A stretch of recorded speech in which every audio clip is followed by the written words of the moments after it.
It's time for Recipe of the Day.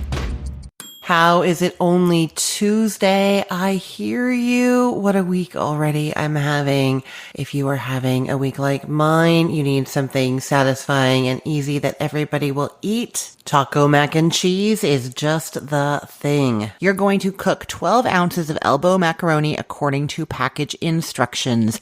Then, as that's cooking, you're going to heat a large skillet over medium-high heat and add some ground beef, spread it out, and cook it undisturbed just until browning underneath 3 or 4 minutes. You want to get some of that caramelization happening. Then flip it over, stir it, and then cook and stir occasionally, breaking it up until it's fully cooked through. It's going to be another 3 or 4 minutes.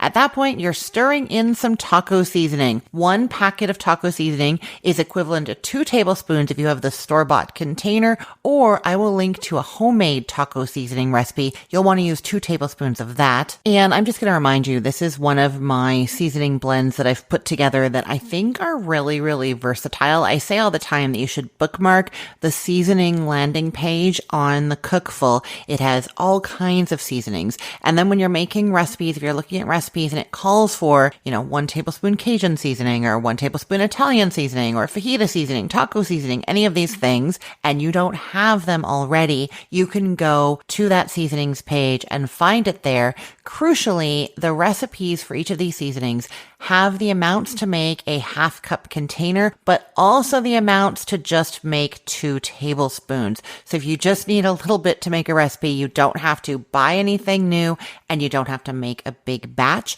I also tell you how to just on the fly add a few things to what you're cooking to approximate it. So in this case, to approximate your taco seasoning, what you're going to do is you cook up that ground beef and then you're going to add equal parts ground cumin and onion powder, then half that amount of garlic powder and dried oregano, and then you can sprinkle in a little bit of chili powder and or paprika, either sweet or smoked paprika or both, and a little bit of salt to taste. So you can make a 1/2 cup batch, you can make a 2 tablespoon batch, or you could just sort of sprinkle some things in like I just said and make it like that. So any of those are going to work. And that's how all of my seasoning recipes are. So you always know you can make the big batch, the small batch, or just find out what's in it so you can throw it into what you're cooking, I will link to the taco seasoning and to the seasoning landing page for you. Okay, so you stir in the taco seasoning or the herbs that you're using, herbs and spices, and then you're going to stir in 1/2 cup of beef broth or of water. So this is very similar to what you're doing when you're making taco beef, right? Once that's mixed in, you're adding 1/2 cup of salsa. Stir that, bring it up to a simmer, stirring occasionally. It's going to take 2 or 3 minutes.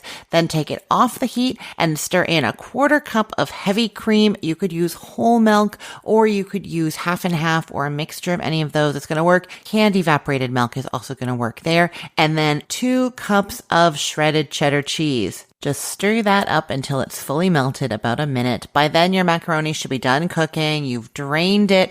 You want to scrape all of this ground beef mixture back into the pot that the pasta cooked in, and then add that from the colander into that pot as well. Give that a good stir, and then you also stir in a large tomato chopped and 2 green onions. That is dinner. Easy and quick for a long day, and everyone will eat it. No complaints, which makes your evening easier too. I know I need that today. I will put the link to this recipe in the show notes for this podcast episode, or you can head to cookthestory.com/ROTD and get it there. Everything there is arranged by date, so it's helpful to know that today is August 5th of 2025. If you want more great ideas for what you can cook to eliminate that decision-making process, I know it's so hard sometimes to just decide what to make. Make sure you're subscribed to this podcast. I have a new recipe to tell you about every single day. Subscribe by using your phone. Go to your favorite podcast app and search for Recipe of the Day. You will find me there. I'm Christine Pittman from cookthestory.com, thecookful.com, the all-new chicken cookbook, and from this podcast, Recipe of the Day. I hope you have a great day. Let's get cooking.